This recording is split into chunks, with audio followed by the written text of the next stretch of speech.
I've heard news of the new movie coming out, Godzilla vs. King Kong. Well, me myself, I believe King Kong is gonna win. Some others think that Godzilla will win. They are wrong. King Kong will win. That is why I will be reading my essay on why King Kong will win. I worked very hard on it, and I will change your mind if you'd like it or not. Alright, here, let's go. Okay, so Kong's gonna win. I don't care if you're saying that Godzilla has a radioactive breath or that he's the king of the monsters. Okay, so Godzilla is a radioactive lizard that has radioactive breath, and he has fought other monsters and won. But what does he do when he wins? He just goes into the water where there is nothing big, or at least his size, that can pose a threat to him. He just goes and waits till he's attacked by humans, or if there's something else that can take his title as king of the monsters. Meanwhile, Kong is in an island where everything is big, and he constantly has to fight other creatures, such as a giant squid, skull crawlers, dinosaurs, and giant insects. If you take away Godzilla's radioactive breath or any of his abilities, all he has left is his physical strength, which consists of his tail whip, his claws, which he can scratch and claw at you, Kong, or biting. The power of his physical attack is not calculated yet, but it is very high, obviously. But for the strength of Kong, it can be found if you have the correct variables. Gorilla's strength is estimated to be about 10 times their body weight. An average silverback gorilla can lift about 4,000 pounds.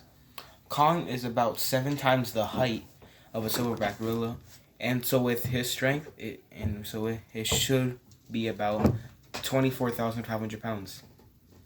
This is not correct, however, because it is his strength if he was the size of 7 silverback gorillas, but the 7 silverback gorillas are only his height. He's estimated to be about 20 to 60 pounds. So if we say he's 40 tons, not 20 to 60 tons, so if we say he's 40 tons, or 80,000 pounds, then his strength should be able to lift 800,000 pounds. If you multiply 80,000 by 10. Although it is not yet known how to calculate the physical strength of Godzilla, it is estimated that Godzilla is 164,000 tons. It is also estimated that the bite force of Godzilla is around 90,000 metric tons. That's a lot of damage. There's also one more thing that has to be brung up. And here's what it is. The height and weight of Kong should be somewhat correct to Kong in the upcoming movie, because these numbers that I've pulled up about his weight and his height, they should probably change because it is based on him in Kong Skull Island that came out in 2017. In the King Kong movies, he has been growing. In King Kong 2005, he was able to hold one person in his hand. It was about the size of a two-floor house. Kong Skull Island, he grew a lot. He can hold a whole attack chopper in his hand, and he is about the size of like a small, medium-sized mountain. Small or medium-sized mountain. And he can hold like the tentacles of a giant squid and stuff. In the trailer for Godzilla vs. Kong, he looks like he's gotten a bit bigger, either a bit or a lot. But I don't really know yet because the movie isn't really out. And let's talk about how they will be fighting against each other. Godzilla will be able to grab Kong. He will be able to grab him, launch him with his claws. So he can possibly sink his claws into him and scratch at him. He can bite at him, and until he can power up his breath, his radioactive breath that can damage him. As seen in the trailer, Kong now also has a hammer to use, so he will be able to deal more damage to Godzilla instead of just punching or kicking. Also seen in the trailer, Kong's hammer harnessed the power of his Godzilla's atomic breath. He jumped into the air and stuff. You remember? If you saw it.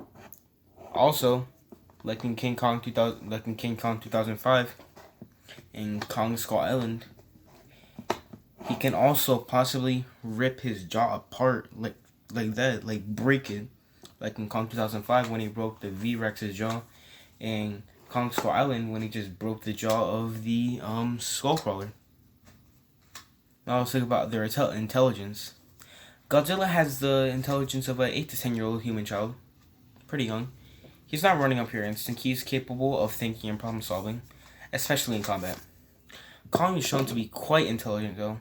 He is able to use tools such as hammers or rocks or trees. He can also use his surroundings to an advantage, like in Kong 2005 when he climbed a tall building to not be shot by fighter jets, planes, whatever they are. Now let's talk about their advantages and disadvantages.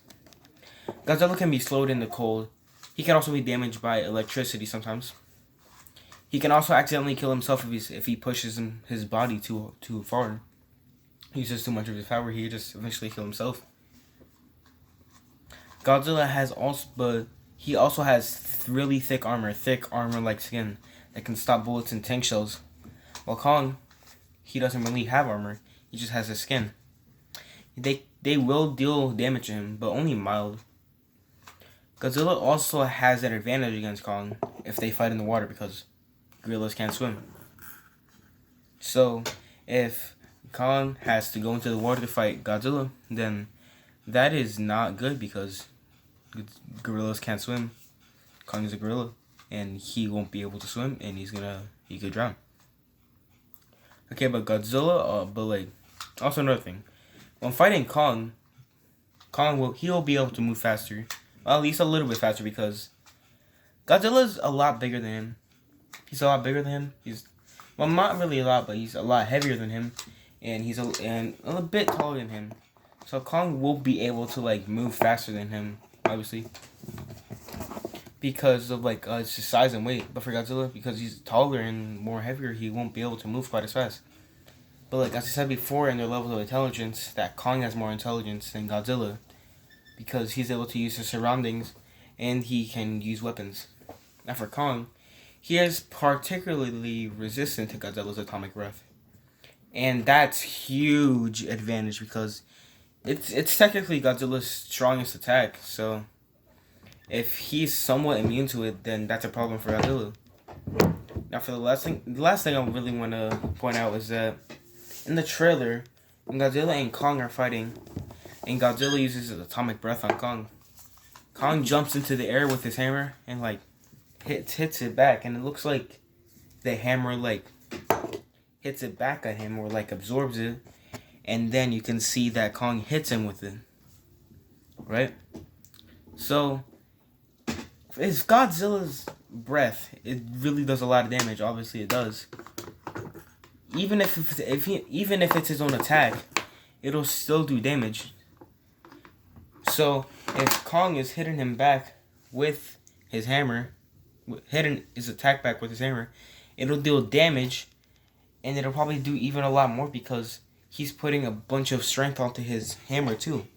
So the damage that's gonna be dealt to Godzilla is his own atomic breath, the force of the hammer, and the force of Kong's strength.